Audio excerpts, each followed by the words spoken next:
الحمد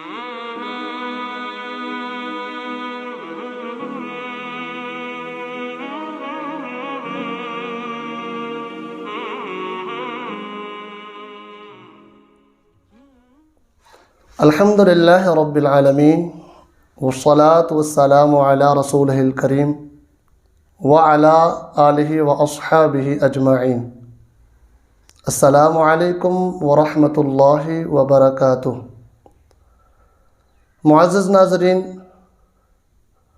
آپ دیکھ رہے ہیں قرآن تجوید کے ساتھ۔ پچھلے سبق میں ہم نے حروف حلقیہ کی مشق کی کہ جب وہ کلمات میں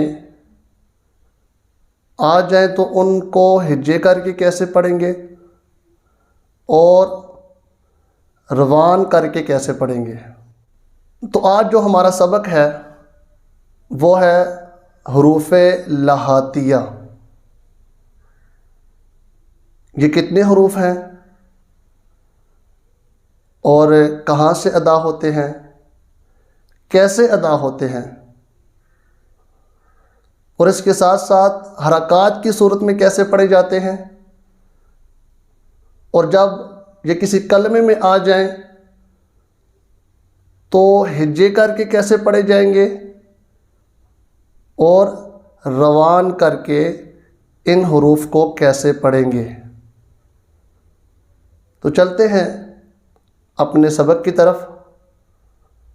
آج کا ہمارا سبق نمبر 2 ہے حروف لہاتیہ۔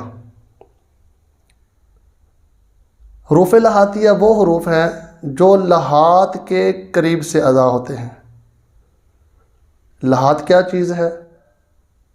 حلق جہاں سے شروع ہوتا ہے اس کے قریب جب ہم منہ کو کھولتے ہیں تو دیکھتے ہیں کہ ہمیں ایک گوشت کا ٹکڑا لٹکتا ہوا نظر آ رہا ہے، تو اس ٹکڑے کو عربی میں لحات کہا جاتا ہے، کیونکہ حروف لہاتیہ اس کے قریب سے ادا ہوتے ہیں۔ اسی وجہ سے ان حروف کو حروف لہاتیہ کہا جاتا ہے۔ حروف لہاتیہ کتنے ہیں؟ تو ان کی تعداد ہے 2۔ نمبر 1 قاف۔ قاف یہ ادا کہاں سے ہوتا ہے؟ یہ زبان کی جڑ اور لحات کے قریب جو تالو کا نرم حصہ ہے، یہ حرف وہاں سے ادا ہوتا ہے۔ تو جب ہم اس کو ادا کریں گے تو پر پڑھیں گے، اس کو موٹا پڑھیں گے۔ یہ حروف مستعلیہ میں سے ہے، چاہے زبر ہو، زیر ہو، پیش ہو، یہ ہر حال میں موٹا پڑھا جائے گا۔ اب اگر اس کو ہم حرکات کی صورت میں پڑھتے ہیں،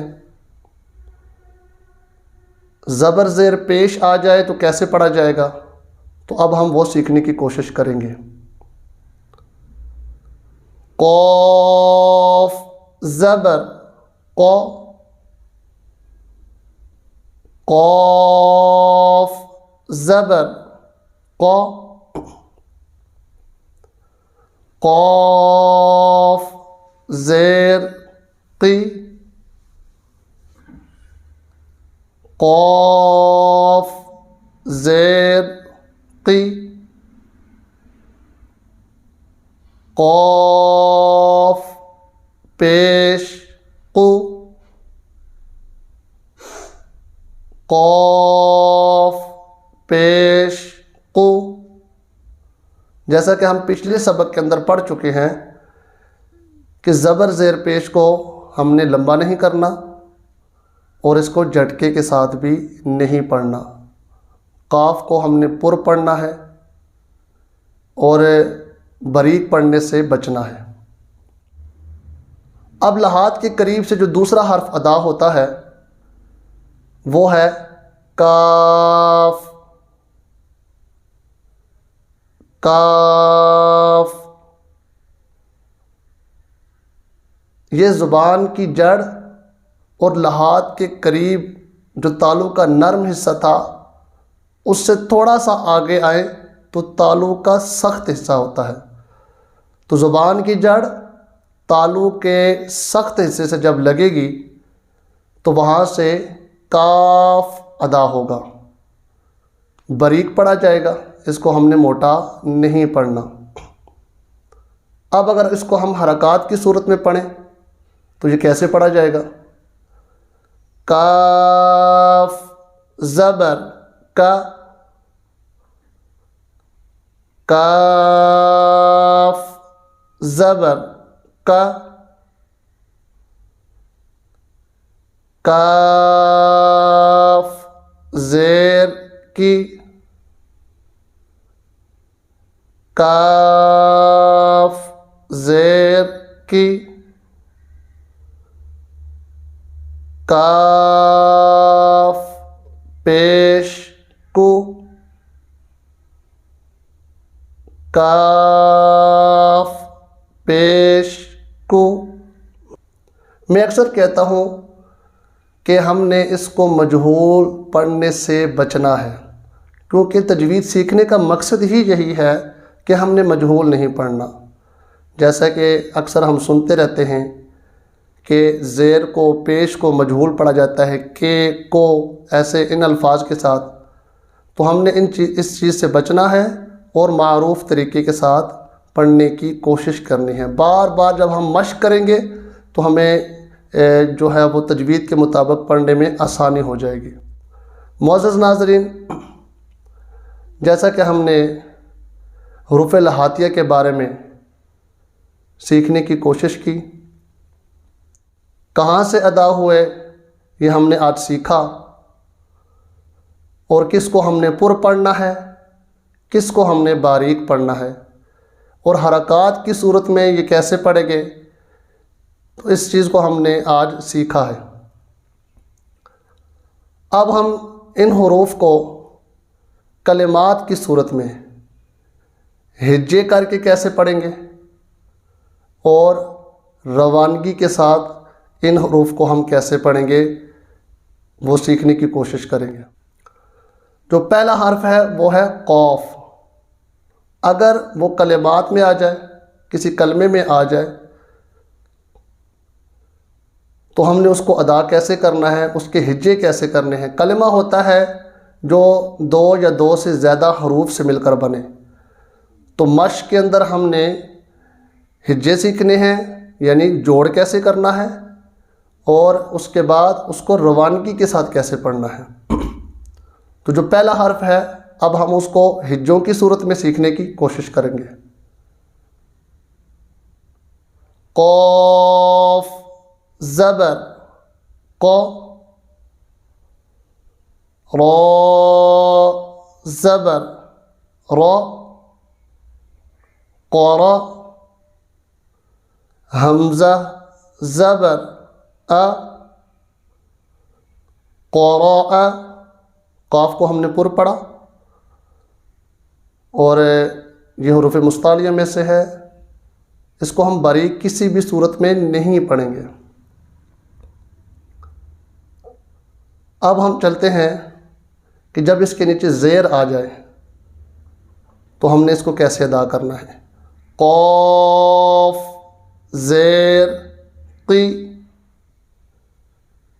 را زبر را، قرا، دال زبر دا، قرادہ. جب قاف کے اوپر پیش ہو تو قاف کو ہجے کر کے کیسے پڑھیں گے. قاف پیش قو، تا زیر تی،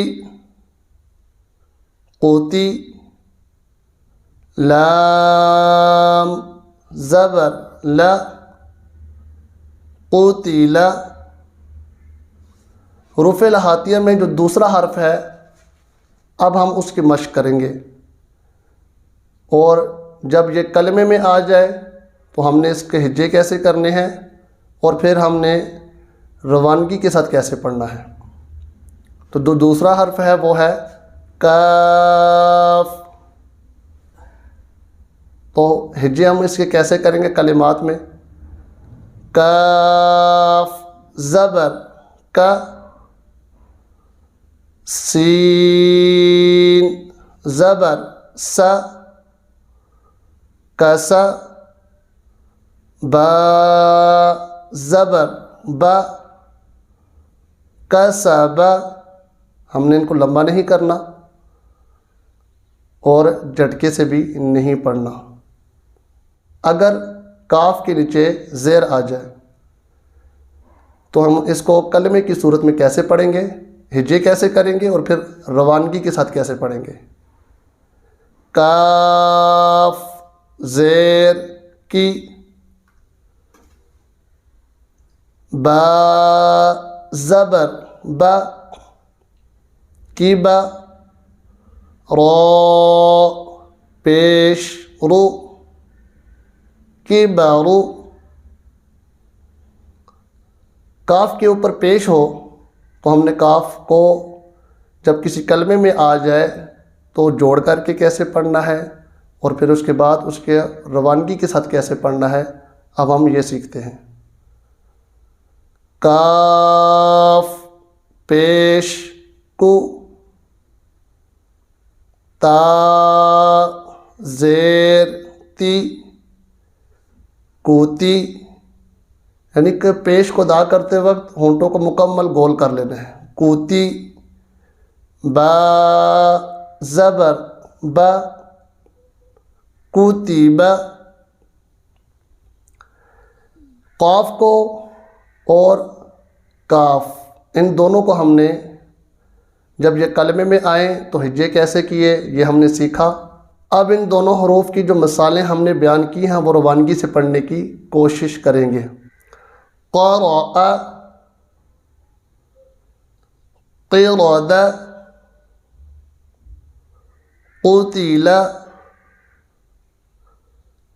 کسب، کبر، کتب. امید ہے کہ آپ کو آج کا سبق سمجھ آ گیا ہوگا.